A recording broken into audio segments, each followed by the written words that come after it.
Well, good day, everyone, and welcome to another FS Club webinar. Today, it is our delight to be welcoming David Doyle. David, hello, good to see you. David is a dear friend over many years of the FS Club, and we constantly look forward to his annual or sometimes 2 or 3 times annual presentations, but he typically kicks off the club at the beginning of the year in January with a good look at what's going on in EU regulation. And it's actually a delight to have him here, sadly, only 5 months into the year, because he's got a lot to say about the many changes in the EU and regulation and policy for financial services in particular over the past few months, largely due to COVID. Now, I like to thank our sponsors ahead of time rather than at the end. So sincere thanks to all the FS Club sponsors who make this possible. I know that many of you do great work in both regulation and RegTech, and a lot of what David has to say will, of course, be very important and relevant to that. A reminder about today's agenda. Firstly, after I get out of your way, you'll get your hands on to David. David will be speaking for approximately 20 to 25 minutes, and that will leave us a good period of time for questions. I know it's a great audience out there because you're always asking excellent questions, and I will try and field them and group them where possible. The question tab is there on your slide, so just go ahead and pit me any questions that you like, and I'll get them over to David at the end of his presentation. This presentation will be available afterwards to be viewed, and I believe David might also let us post some of his slides up there as well. So it should be a good bit of fun, but let me please get out of your way and hand over to the very renowned Dr. David P Doyle, an absolute expert on the EU and regulation and policy. David, the floor is yours. Thank you, Michael, and greetings to you all. I see we have a very international audience from across the globe listening in. Let me start with the usual protocols by hoping you're all keeping safe in these extremely challenging times.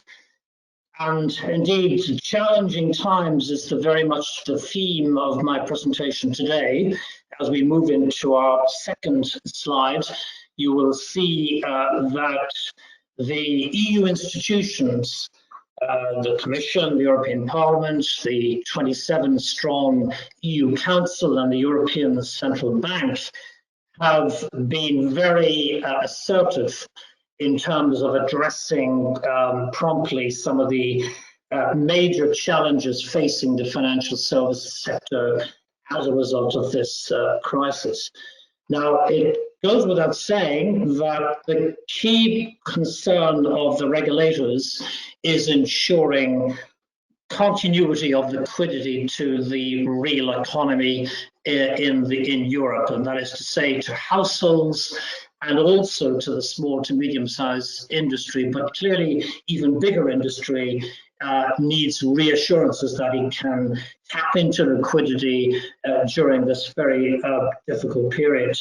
And the focus, therefore, particularly initially from the European Commission, from the European Central Bank, has been predictably one of ensuring capital relief and other measures to ensure that banks, primarily the core source of funding in Europe compared to the United States, something like 80% of all industry and households in Europe rely on banks as a primary source of funding. So not surprisingly, the focus, at least initially, has been on the banking sector.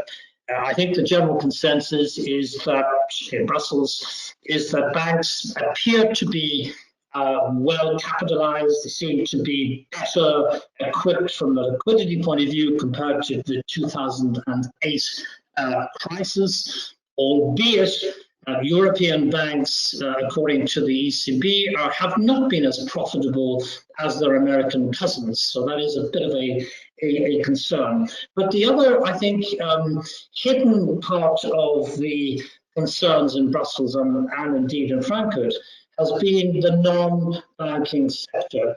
To what extent can we ensure continuity of liquidity from asset managers, the insurance sector, private equity, pension funds and institutional investors.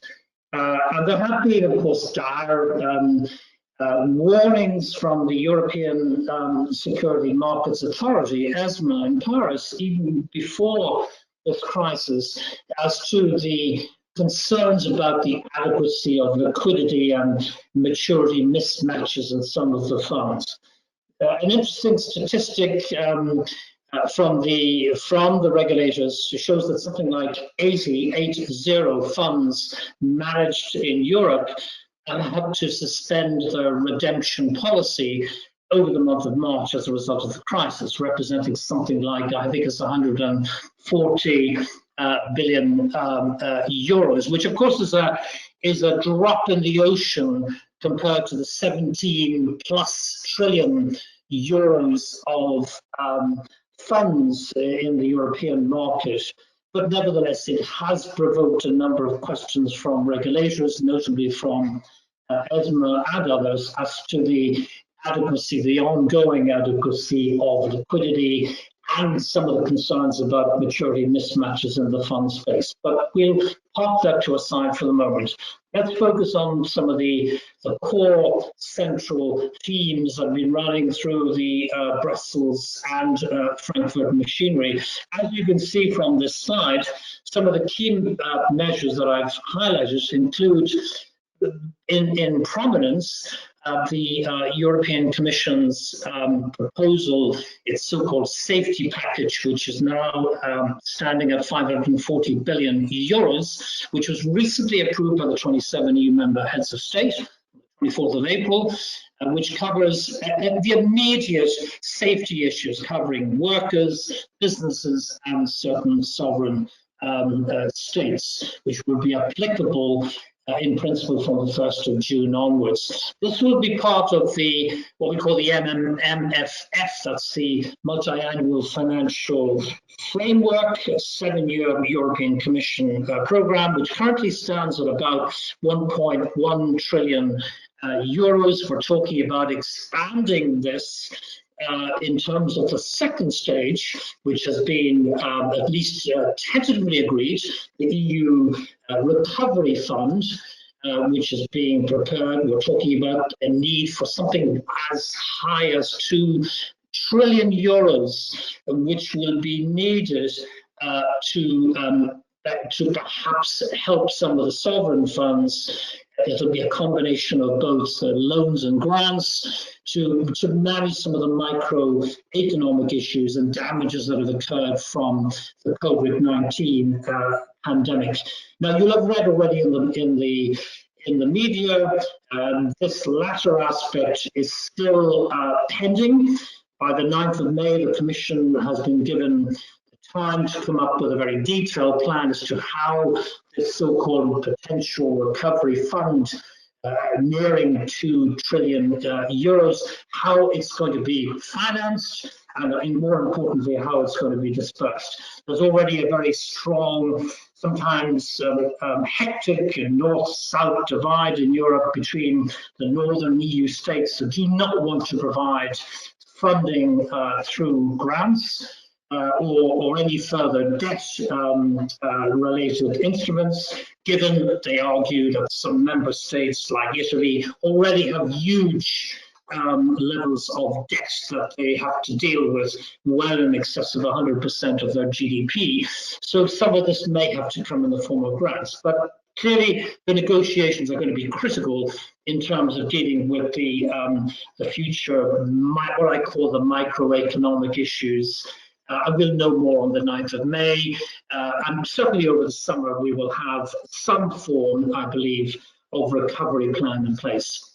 The other important initiative very early on, I might add, on the 19th of March, somewhat predictably, was the Commission's announcing that it would introduce a temporary state aid framework. In other words, it would introduce, and indeed did introduce, the legislative instruments to allow member states to apply the state aid restrictions that exist in a more flexible fashion to preserve, as they said, sufficient liquidity to preserve the economic activities in Europe. And this comes in the form of state guarantees to individual companies, subsidized public loans to companies, and short-term export credit insurance. We are, as of last week, just nearly 2 trillion euros of state aid that has been dispersed so far to 26 member states in the European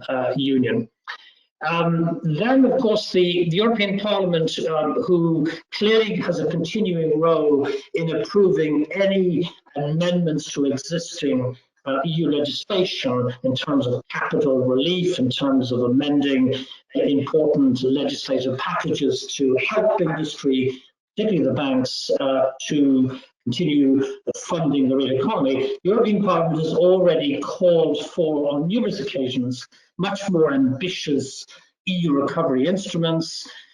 They've cited the concerns that many people have in Brussels that the proposals to date have only been limited to loans, and there is a risk, even with the mutualization of debt, that this could add even further to the debt burdens of many of the southern European Union states, who are suffering, as I've said already, from in excess of 100% of debt to their GDP. And it also leads to the question, inevitably, any further debt increases and burdens in southern Europe will lead to much more greater increases of economic divergence across the Eurozone. And of course, only last week, the pièce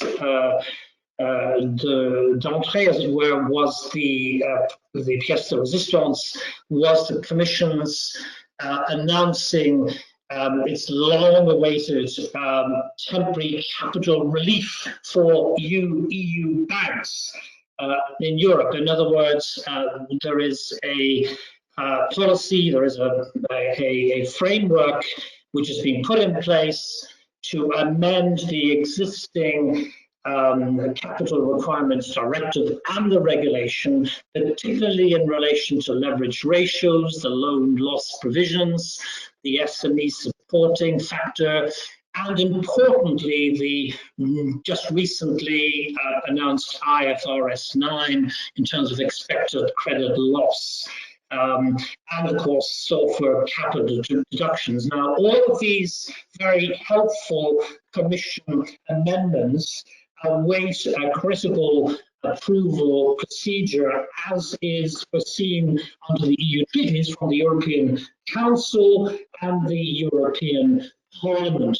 The Commission anticipated this coming into place, understandably, given the urgency that banks need to have capital relief to be able to free up funding to continue to provide liquidity to households and to their industry by the 1st of June. It's unlikely that's going to happen, but what I am hearing from the European Parliament is a need to perhaps introduce a fast-track approach to approving and ratifying this important amendment to the CRR regime, which would avoid the need of a very lengthy, protracted trial or procedure which can last for months and months and sometimes years, where the Council, European Parliament and the Commission decide behind closed doors on the actual final textual parts of the legislation. So we're looking at a very fast-track approach for dealing with this. Now, this is urgent, as I've said already. It's urgent not just for banks, but in a recent Moody's outlook, some interesting and some disturbing indications as to those financial institutions most vulnerable to this particular crisis. Obviously, regional banks in affected areas or highly exposed to affected sectors, select life insurers, trade credit insurers, aircraft leasers, obviously, with aircraft and airlines in complete lockdown across Europe, fuel and transport service providers, interest rate and equity market sensitive service providers, and importantly also prime money market funds, which have seen some decreases over the last 6 weeks, which is disturbing given their importance in terms of short-term funding to corporates. So as we move to the next slide, I just wanted to mention that, you know, the urgency is borne out in the ECB's recent forecast, which is predicting at the very latest predictions 5.5% of a GDP contraction in the Eurozone over the next year, based on recent studies. So what other measures have been introduced? Well, on the left-hand side of the screen, you can see that the Basel Committee for Banking Supervision, who define all of the banking prudential regime, have agreed, and indeed it has been endorsed by the European Commission and the other EU institutions. They've agreed on a deferral, quite an important one-year deferral of the remaining parts of the Basel III standards in response to COVID-19. And this will include shifting everything from an implementation application date, which was foreseen on the 1st of January 2022 to the 1st of January 2023. It will cover the leverage ratio, the internal rating and standardized approach to credit risk, the credit valuation adjustment, and also certain transitional arrangements in relation to the important output floor and the revised pillars disclosure framework, which will all be extended until January the 1st in 2028. So that's already good news. It's been approved by all in Brussels, and it gives a breathing space to banks. Now, besides that, the EBA, the European Banking Authority, based in Paris, who again have been encouraged vividly by the European Commission to show much more flexibility in overseeing compliance of existing EU legislation on banking. They've already called for institutions to suspend the distribution of dividends and share buybacks to free up funds to fund the important liquidity needs of the real economy. They've also asked for a 1-month flexibility in terms of reporting on remittance dates in relation to deadlines in relation to the Pillar 3 disclosures. And at the same time, they've also urged not to forget that there are anti-money laundering concerns out there, which have been highlighted by a number of institutions worldwide, and that need to be taken into account. They've also issued guidelines clarifying a payment moratoria to not trigger a reclassification of forbearance in relation to distressed bad payments. It's not necessarily because a household has missed payments on their mortgage of 2 or 3 months that they should be considered as being a bad debt. So indeed, the Commission in its recent proposals has reinforced this view as well. Now, also in terms of market risk, they've called for flexibility in terms of market risk. Guidance of the national competent authorities must approach vis-a-vis banks, given there is a heightened concern about market risk here, even if banks in Europe are considered to be well capitalized. On the insurance side, there's been statements from EIOPA, the European Pensions Authority, to ensure that occupational pension sectors and schemes are fully funded, that there isn't any slippage in terms of the IORPs. They've also urged insurers and their intermediaries to maintain and even strengthen and reinforce communication vis-a-vis consumers about contingency measures that have been put in place, flexibility in the treatment of consumers with reasonable and practical reasons for some of the concerns. And then ESMA has also issued a number of deferrals of some of the consultations. Probably the most important for me was the best execution reports and the consultation on the derivatives transparency regime for non-equity, also covering the trading obligation, which has all been delayed until mid-June, and there could perhaps be even further delays going forward. Now, as we move to the next slide, I just wanted to also point out to you that the European Parliament has also issued a resolution calling, pretty much reiterating what everybody else has been saying, but urging banks to be more assertive in responding to this crisis, ensuring continuity of liquidity, suspending the dividend payments, bonuses, etc., etc. Now, the ECB has become a very prominent organisation during this entire crisis. It has activated a 750 billion pandemic emergency purchase program on the 19th of March, very early in the crisis, which was warmly welcomed by everybody. It's left happily for many banks, some insurance companies, it's left their interest rates as they stand, which are already at a very low level of interest. And it's expected that ECB over the next couple of weeks will expand its asset buying exercise to include perhaps riskier sovereign and corporate so-called fallen angels. These are bonds which have recently lost their investment-grade credit rating. And also, they've issued a number of statements. I don't know whether one can call it a prohibition, but they've certainly urged banks under their direct supervisory mechanism, that is 115 banks in Europe, which include both European and foreign banks, to defer and suspend any dividend payments during this particular crisis. They've also called out for many of these banks to look into the longer-term business continuity plans, access to alternative or sufficient backup sites. Not that that's being proved to be very helpful, given that even backup sites cannot be staffed because of the pandemic. But nevertheless, it's going in the right direction. And also calling upon banks to be more assertive in terms of providing liquidity to the real economy.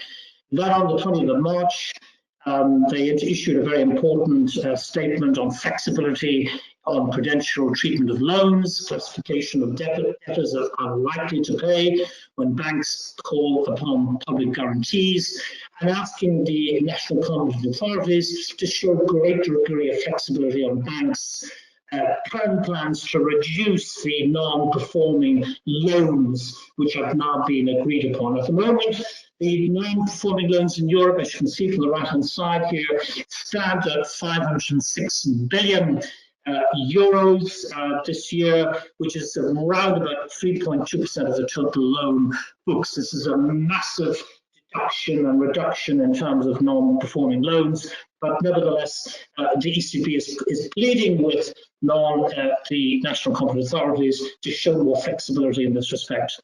Now, also offer on the table is the easing of conditions in relation to the use of credit as collateral rules. In other words, requirements on what banks can put down as eligible capital has been relaxed under the rulings, at least for another year. And also underlining in the last point, the ECB recently reported on the 29th of April that tighter credit standards for loans to enterprises and households was in fact emerging, showing that there is still need for more flexibility here in terms of banks providing funding going forward. Going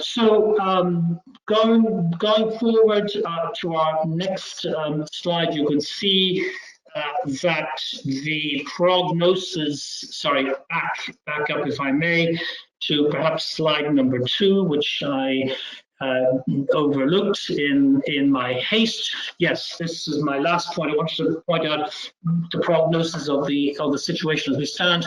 Clearly, there's been a very sharp rise in redemptions of mutual funds. This is what I mentioned earlier, which is worrying because it provides short-term funding to corporates of about 246 billion euros over the month of March. We're lending weight to some of ESMA's concerns about the adequacy of fund liquidity. And there's been less, interestingly, there's been less trading on opaque platforms in favor of a shift of equities to trading on regulated markets and MTFs. This was a major concern of the Commission on ESMA when they looked at the recent MiFID and MiFIR consultation.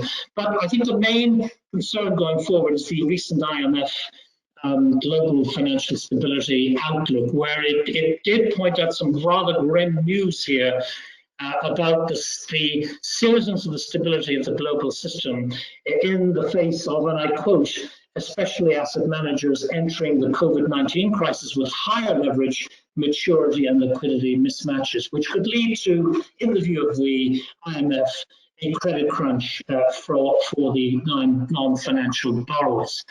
The ECB's reaction to this over the last couple of weeks has been to say, yes, perhaps we need to, post COVID-19, we need to seriously rethink about the non-banking regulation framework, which could, under very severe stress scenarios that we're going through at the moment, amplify the pandemic into a fully fledged financial crisis. So on that note, let me pause, hand the floor back to Michael. Happy to take any questions and observations. Thank you, Michael. Well, thank you very much, David. That was a masterful presentation. When I thought about holding this event with you, I was surprised to think that so many people would want to get up on a Tuesday morning and listen to you in Paris talk about regulation. But we've had well over 60 people on the line, and so we've got quite a few questions. One hot topic almost flashing here in front of me. I've got Sean Taylor, Martin Watkins, C.A. McNeil, all curious about the German court case on the EU. Yes. Yes. And Martin goes on at a little bit of length here. Given the recent challenge from the German Constitutional Court questioning the legality of European monetary policy and ordering the German government to ensure the ECB conducts a proportionality assessment of government bond services, casting aside the 2018 ECJ ruling that ECB bond buying was legal, in what way do you anticipate this could disrupt this 540 billion euro EU safety package? Yeah, very, very good question. My personal view is, well, for a start, let's talk about the facts. The facts are that the German Constitutional Court did not fully, as it were, criticize the ECB's pandemic bond buying activity. It didn't declare that it was illegal. But it did say it was partly legal, and the concern of the German Constitutional Court isn't vis-a-vis the ECB, it's vis-a-vis the German government. They asked the German government to provide in the next 3 months some detailed explanations as to two factors. One, the proportionality factor. Is this 750 billion pandemic fund, is it proportional to the crisis we're facing at the moment? And the ECB would say yes, it is, very resoundingly. And the second issue is this not a disguised form of monetary financing? In other words, is this the central banks indulging in financing sovereign states, which is prohibited? And again, I think the ECB will be very robust in its reply. I don't think that this is going to have a longer-term, personal view, a longer-term adverse effect in terms of the continuity and indeed the expansion of the ECB's pandemic fund bond purchasing program. I don't think, more importantly, it's going to have an adverse effect on the nearly 2 trillion recovery fund that I spoke about earlier, that's being reviewed and heard by the European Commission. It's a small setback, and indeed the ECB and the German government will have to respond robustly to this, providing responses to the question going forward. This is not the first time the Constitutional Court has given an adverse opinion, and it won't be the last time. Okay. We've got a viewer in Alderney, Bob McDowell. He's got a question here on economic and financial recovery within the Eurozone will not be uniform either by country or business sector. Do you think special financial measures will be taken by the EU to address these inevitable imperfections? He's referring presumably to grants or loans which will be dispersed to individual sovereign states. Yes, I think there's a certain inevitability about this, and indeed already there's been criticism of the temporary state aid framework that I mentioned earlier, introduced by the Commission back in March, being taken up predominantly by one of the major EU member states. I won't mention the name, which is not seen as being very fair. And the other criticism that has been made is that much of the state aid assistance has also gone predominantly not to small businesses, but to sometimes mid to large-sized enterprises. Clearly, these issues are going to have to be worked out. But I think the other factor that the Commission and Brussels are working on at the moment in terms of the next step in terms of state aid, whether it comes in the form of grants or loans, is the conditionality factors that are going to be associated with this. Already we're talking about if you want, as a company, regardless of your size, access to eligibility to these state aid grants or loans, you need to suspend dividends, you need to suspend any form of bonuses, and also don't even think about share buybacks over the period of the loan. So I'm not overly concerned about this. Mm-hmm. Okay, well, we got a lot of questions. I'm going to try and wrap two together. Anita Miller and Tom Belly are asking questions really about leverage in two different senses. So one point is high levels of corporate leverage, a consequent perhaps of the banking leverage requirements, which have been made effective by disclosure to analysts, et cetera, is an emerging concern. Might we see this prompt a broader discussion of the leverage ratio in Basel III? And the second part to this is really US banks have increased their loan default provisions by double-digit multiples. Do the Eurozone banks have this kind of capital capacity? Perhaps we should be considering a Eurozone bad loan bank. Your thoughts on that two-parter?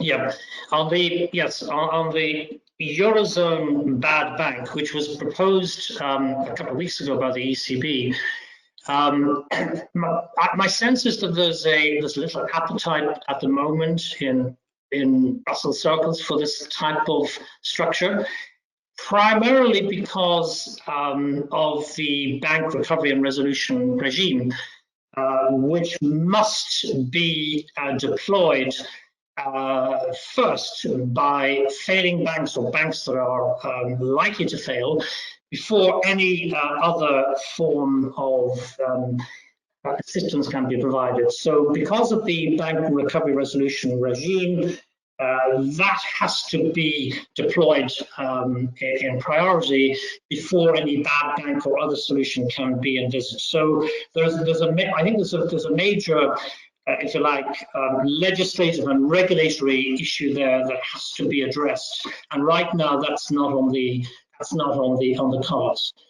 As to the leverage ratio, well, already the Commission last week in its proposed amendments to the Capital Requirements Directive did indeed touch on amendments to the leverage ratio, which are provided in great detail.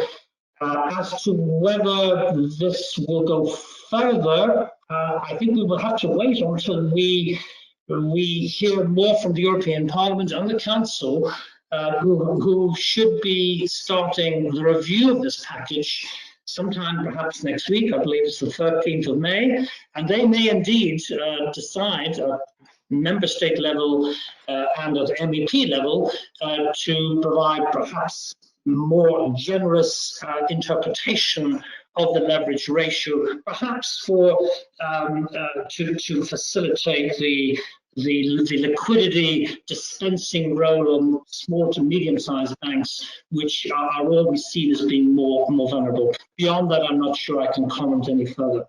Okay. Well, we got a lot of questions for you to comment on, so let me turn to another one from Robert Woodthorpe Brown. Guy Verhofstadt and Louis Garicano are proposing a system of consols where the interest would be paid through digital taxation.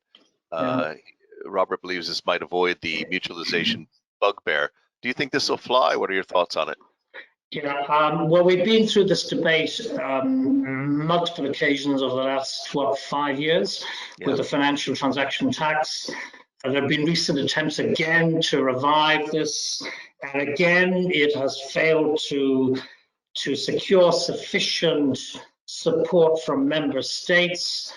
And as we stand in a pandemic crisis, which is unfolding with 35 million people, citizens in Europe receiving temporary support from governments of one sort or another, this is probably not the occasion to come back to any form of digital fiscal solution. I think we may have to wait for a couple of months before that can be reviewed again in a more calmer fashion.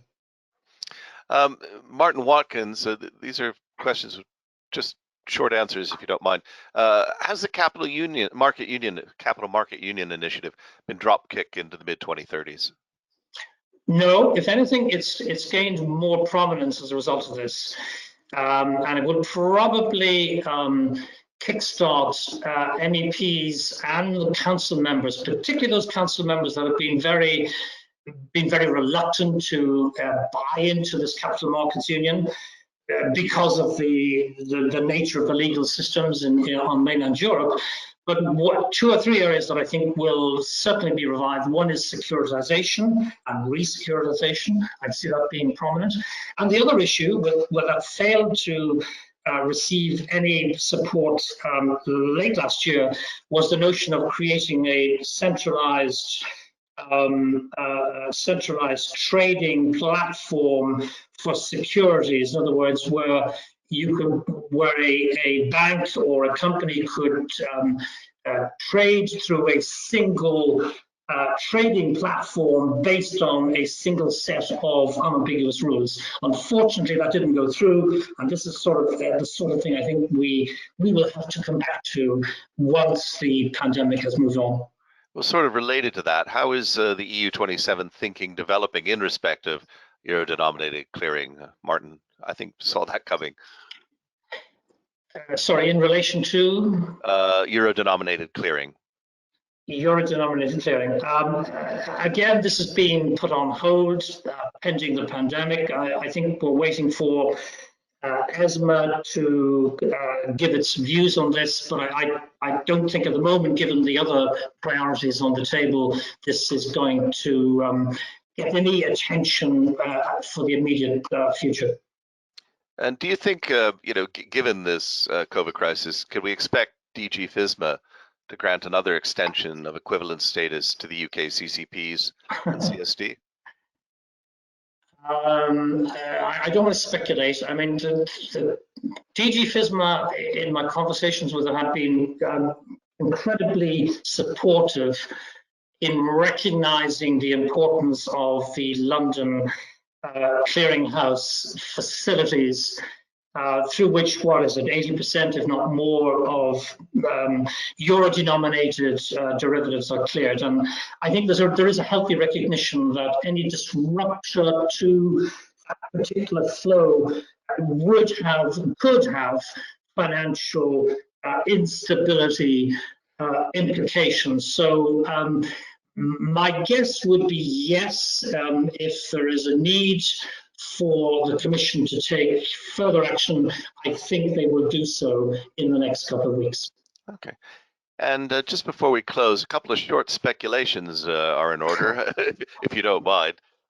Greg Ford is kind of interested because all the release and forbearances for banks are already happening, and yet the financial phase of the crisis hasn't yet started. Do you think this is pointing to heavy changes in banking regulation post-crisis? Doesn't this point to much more robust capital standards when all this is settled? Yes, and indeed this point was made very robustly by the president of the Bank of International Settlements 2 weeks ago. It's been repeated by certain European parliamentarians as well, whilst they're prepared to be to support the Commission's amended package. They are looking for time limits to this. And yes, post COVID-19, I think we can probably expect much more questioning by the European regulators as to how banks use their capital going forward. So yes, I think there's going to be a much more perhaps intrusive level of questioning of particularly the 115 banks that fall under the SSM. Beyond that, I cannot speculate more. Okay. And also I've got two more points before we quit. On a speculative nature, Sophia Bantanidis and Hugh Purser both seem interested in innovation and investment. So much investment needs a long time horizon. Has the crisis permanently reduced this time horizon and the basics of traditional methods of valuation of assets and earnings? And in short, really, what do you think is the impact of COVID-19 and these measures on Europe's innovation agenda? If anything, again, it'll probably reinforce and strengthen the innovation policy. I would remind you that the upcoming German EU presidency, it starts on the 1st of July. This industrial innovation policy item was heavily prominent on their priority list. Clearly, the COVID-19 crisis has meant that it's been replaced in priority number 2 compared to the need for a recovery program in Europe before we go any further. But yes, I don't see that falling from grace. I think it'll be an integral part of the German EU presidency priorities, and indeed flowing into the Slovenian EU presidency starting in January 2021. But clearly it's going to be at a slower pace. The critical priority at the moment for incoming German presidency is recovery. We need to ensure sustainable recovery of the financial and the non-financial sector before we move any further. Okay. And last speculation in 60 seconds or less. Again, Bob McDowell out in Alderney. And it's early days, obviously, but the EU is not known for the rapidity of the implementation of responses to economic and financial crises. Do you see any signs of a permanent long-term shift in changes in response to events based on what's happening with COVID-19? Yes, what was described, I think, earlier this week by a French diplomat, an unusual situation,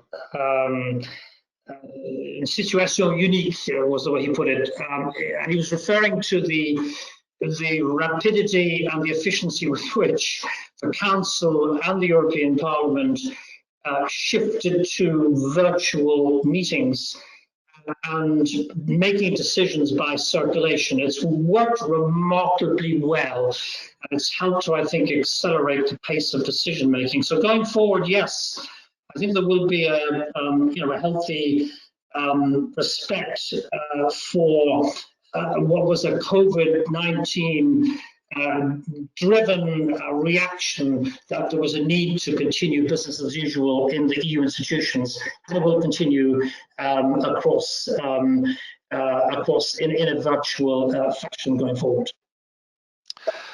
Wow, David, what a tour de force. Really, really good of you to call in from from Paris and share so much wisdom in such a short time with us. And I think we sort of end on plus ça change.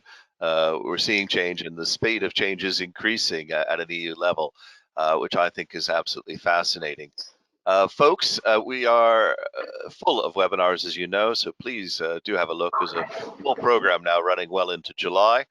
And I would encourage you in particular tomorrow morning, not that David hasn't been a fantastic guest, but we are going to have an extra special guest at 9 a.m. tomorrow morning, and that is Professor Fan Gong, who'll be dialing in from Shenzhen.